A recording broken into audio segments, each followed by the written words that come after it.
Welcome sa Dries TV. Kung interesado ka sa ganitong news, huwag kalimutang isubscribe ang ating YouTube channel. Maraming salamat! Welcome back again sa ating YouTube channel mga kakimpaw. And sa update natin ito, ang pag-uusapan natin ay tungkol sa mga importanteng kaganapan kina Kim and syempre kay Paula Avellino. So ang pag-uusapan natin sa update na to ay may kaugnayan po mga kakimpaw. So dapat nyo pong malaman ang planong mabigat ni Paolo Abilino. Nako, very exciting ito mga kakimpaw. And syempre, pag-uusapan din natin po ang ginawang pagtatanggol kay Chinita Princess. Finally mga kakimpaw. Pero bago po natin pag-usapan yan, maraming salamat muna sa inyong patuloy na pag-support at pagsubaybay sa mga daily update natin. Kaya naman bilang pasasalamat, narito po ang isang napili kong komento patungkol ito sa naging previous update. Mula ito kay Ginang Norma Dayag. Sabi niya dito, Dries TV, paano na yung mga business nila dito if mag-migrate sila sa Canada? Sinong magmamanage? I of Dries TV Kiwi will migrate to Canada if ever na may business sila doon. How their plans to both of them yung pag-produce ni Paolo ng movie and Kimi will be a full-fledged businesswoman. Maybe meantime lang yan para magbakasyon and at the same time to get rid of the problems encountered by them. There's not at this time kasi I foresee that they are still in the peak of their career. God bless them both. So with all their legit fans, blogger friends, seniors, Aki, and Uders TV together with your family. Maraming salamat po sa inyong komento, Ginang Norma Dayag. So yung migrate po natin na tinutukoy sa update na yun ay may kaugnayan po sa kanilang series na The Alibay. So 'di ba yung wakas po dun mga kakimpaw, parang doon na po sila for good sa Canada, 'di ba? Iba po kasi yung parang finale doon sa napanood po ninyo dito po sa Free TV ang buong katotohanan mga kakimpaw na parang may ibang mangyayari sa pinale. Sana nga po magandang ending po yun dahil yun talaga yung gustong-gusto ng mga Kimpaw fans na magkaroon ng happy ending si Vincent and si Stella or ang Vinstel. About naman po sa in reality na migrate ni Kim and Paolo sa ibang bansa, yes, hindi po yun mangyayari kasi ang dami po nilang business dito sa Pilipinas, mga kakimpaw. Dito lang yan sila. Dito lang yan sa Pilipinas. And baka nga sa Cavite or sa General Trias po sila lumipat kasi medyo tahimik po sa mga lugar na yan kesa naman po sa Maynila, very polluted and very crowded na po mga kakimpaw. So maraming salamat po sa inyong komento, Ginang Normadaya. God bless po sa inyo and mabuhay kayo. So eto na nga pag-usapan na natin ang mga balita po na nakalap natin sa update na to at tunahin na nga nating pag-usapan ang tungkol nga po dito sa pagtatanggol kay Chinita Princess.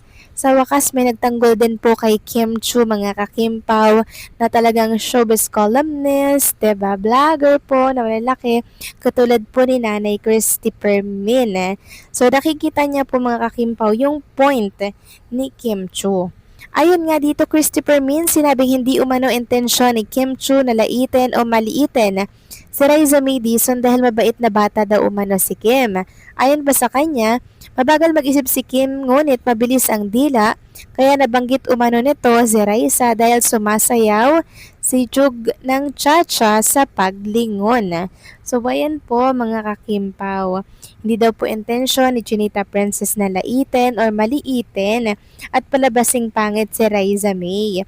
Para daw po sa kay Nanay Christy, maganda daw talaga ang puso ng bata at walang masama sa kanyang nagawa. Nagsasayaw kasi si Jug ng cha-cha kaya pagtingin ni Kim ay si Raisa May. So, nakikita po ni Nanay Christopher Min yung side nitong si Chinita Princess. Tama naman po kasi, di ba? Na maganda po ang puso ni Chinita Princess. Hindi niya po intensyong manlait pero syempre ang bashers na bigyan na po ng kahulugan kaya kung ano-ano na po ang mga lumalabas sa mundo ng social media. Pero ang kabutihan dito, hindi po talaga pumapatol si Raisa May sa issue na yan na hindi po natin siya naringgan na naglabas po siya ng statement. Hindi po siya nakikisakay sa mga issue, never mga kakimpaw. Yung mga bashers lang po talaga ang nagpapalala po ng sitwasyon. relasyon. Kaya sana wag na pong pag-awayin ang dalawa kasi okay na naman po ang lahat. Wala lang naman po yan kay Raiza May and si Kim Chiu naman siguro hindi niya naman talaga yung intention mga kakimpaw. Samantalang next topic naman, pag-usapan naman natin ang tungkol dito sa mabigat na plano ni Paulo Avellino. So ano kaya itong nabasa natin? Ayon kasi dito mga kakimpaw, sabi niya, feeling ko sa nangyayari ngayon kay Kim sa bashing ngayon, mas napag-iisip-isip ni Kim at Paulo na kailangan na nilang magmadali sa pag-grind at pagbe-business dahil sobrang magulo ang showbiz. Kaya kung inyong mapapansin, tahimik lang si Paulo pero malalim yan mag-isip.